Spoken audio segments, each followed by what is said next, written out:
You know, there's so many great stories that go along with cool cars. Let's go meet William.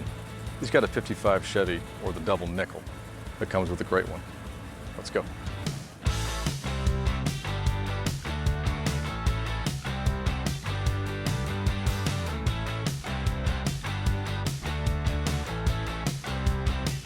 That is a 55 Chevy Street Gasser. And how long you had that? 22 years. It was a bare hull. A friend of mine, I had been looking, I'd swore them off after selling all the Corvettes and moving out here. I'd swore them off. I'm gonna mow grass, I'm gonna have a garden, and I just couldn't get it out of my system. And there's a story about a car that I painted on a wall years ago, and it was always in the back of my mind, I'm gonna build that car, I'm gonna build that car. And a buddy of mine told me about just a hull with a good title. And we went to Paducah, Kentucky and brought it back. It had a trunk lid and a dome light. Everything else was gone. I think I gave $2,200 for it. It's a 427 stroked, a little bigger than 450 cube, and it's about 4¼ horse. It's a street motor, straight axle car. You know, it's typical of a Gasser to have a straight axle. Okay. You know, they sit up high in the front, and I wanted something streetable. I'd had drag cars. I wanted something I could drive. And it's got a 400 turbo in it. It's got a NASCAR late model modified quick change rear end, which I can go from 288 to 788 just by changing 2 gears. So I can take it anywhere. I can put it on the track. You know, it's an all-around car. So what was your very first car? 55. Well, I raced that car and drove it on the street. Drove it a lot in Nashville at all the cruise-ins. And I would tour different east, west, looking for something to run on the weekends. I hung second gear one time, lost a hood, and so I wouldn't be caught without a hood, I found an old wagon, and all I wanted was the hood. Yeah. And the guy says, no, you got to drag the car out, but you got to take it. So I immediately towed it home, took the hood off, put it on mine, painted it to match, and then shoved the old wagon off into Dry Creek for 10 bucks.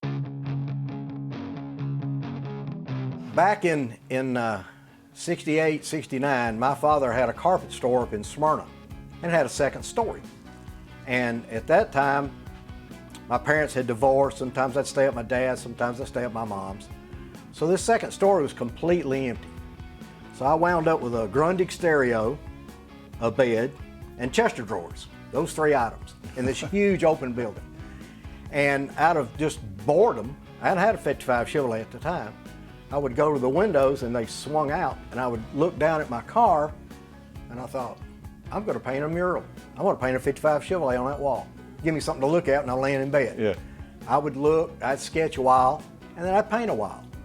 And about a year later, we moved off, and I really didn't get to finish all of it. It's 99% complete.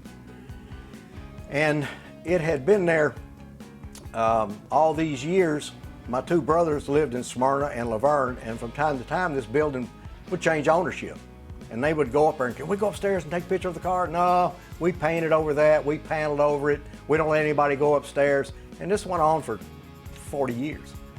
And about a year and a half ago, a man bought that building, and it was a print shop. And he kept the name print shop, and he made a restaurant. And he totally gutted this restaurant. About 7, 8 months later, my brother calls me, Jimmy. And he says, it's his wife, Kim, we're going to celebrate her birthday and we're going to go to that restaurant. Would you meet us up there? And I'm going, sure. So I drove up there. I go in. The lady says, you William? And I go, yes, ma'am. She goes, your brother and his wife are upstairs. And I'm going, okay, cool. Hey, they've got an upstairs now. So I go up the stairs. I come around. I turn the corner. There's my brother and his wife sitting at a table, and above them is that picture. I put that on there 56 years ago. That's amazing. The owner, he said, you got to tell me the history of this. He said, listen, we were tearing this place down and people are inquiring about it. He said, I left it. He said, I gutted this whole building, but I left that panel right there. Have you changed anything over the years, or once you finished it, was No, you're looking 22 years, it's just like this. Just like that? Yep. Any future changes coming? No. No. No. I've had people beg me not change anything on it. The bumper, what were you talking about, the bumper? That came off a Nomad. That was a real nice bumper. Because on a normal 55, the license plate mounts high, but on a station wagon, because the tailgate comes down, they put the license plate down. Went and bought it, brought it home, got to looking at it.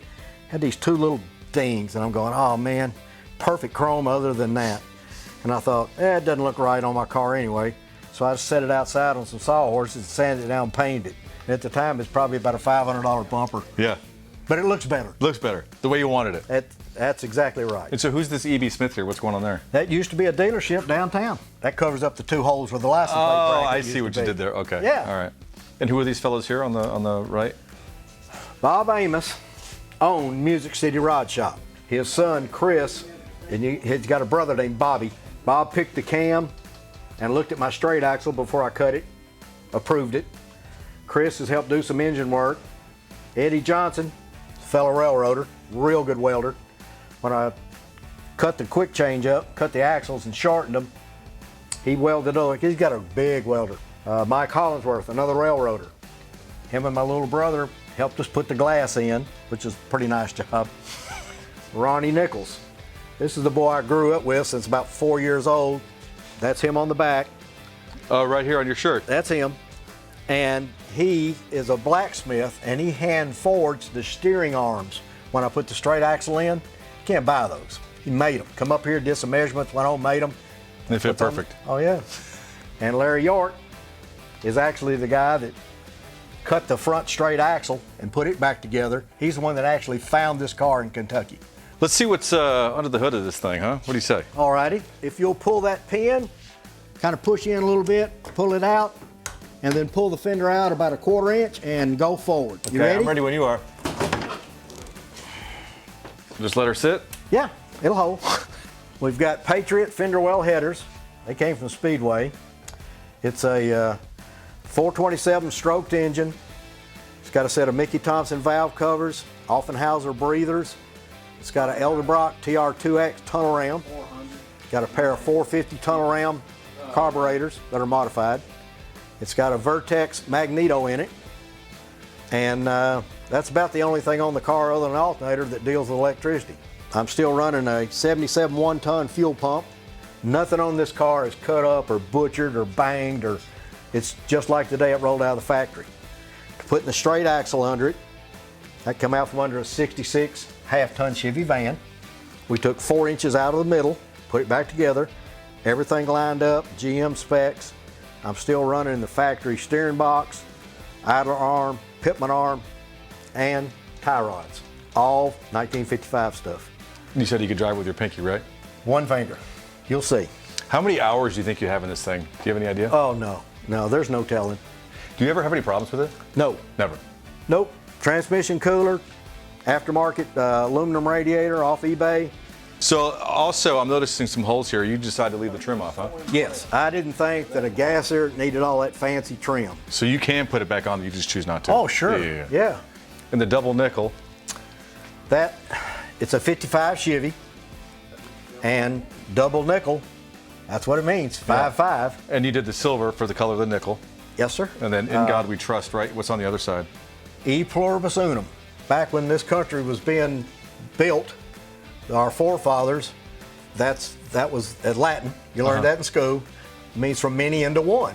Well, that's what this car is. When I purchased this car, it was just a hull. These doors were sitting off by a tree. It did have a trunk lid. And a bare hull with a dome light. And someone had went inside and had painted everything red. Steering wheel, everything was red. And the original color of the car is that turquoise, that forest green color. And I decided I would put it back original. As much as I've changed the car, I did keep the color original. So the front seats, what are those from? Those are out of a 78 Monte Carlo. All my gauges, my tack, those are Moon company. Moon made aftermarket, early model stuff. It's got a B&M shifter in it, floor shifter. And my favorite, 1955 air conditioning. That's right, those vent wings. That's it. That's the only thing that's going to keep us cool in this thing. I think we should take her for a rip. Well, we can do that. Okay. No radio, no electronics, nothing. We want the experience, the smell, the noise.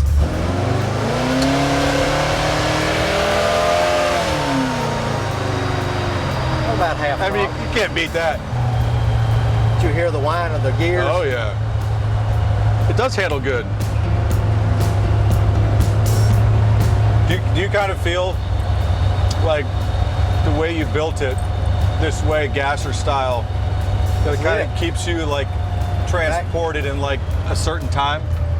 This puts me back to my 16, 17-year-old. Yeah. And so how often do you usually drive it? This thing? Yeah. At least once a week. Do you really? Yeah, it usually winds up with 2 cruise ends. Yeah, I'll go get tools in it. I'll drive this thing anywhere. So any interior changes from like a 55, 56, 57 is all pretty much... 55, yeah. Both of them have this bump, Okay. all of them. Do they ever come in manual? Yeah. They do? This was the factory V8 automatic car, Oh, factory automatic, okay. just like my brother's. His car is a 4-year frame-off restoration, and the paint is original, Okay. which is 60 years old. But you raise the hood, the trunk, everything's flawless. I mean, so I'm curious because I know where I'm sitting. There's a little bit of a visual impairment there. You get used to it. Do you get used to it? It's worth it. It's worth it. It's worth it. I mean, I guess you just got to move your head around a little bit. Well, not really. Not really? No, this thing just screams badass, right? I like it. It's so cool, man.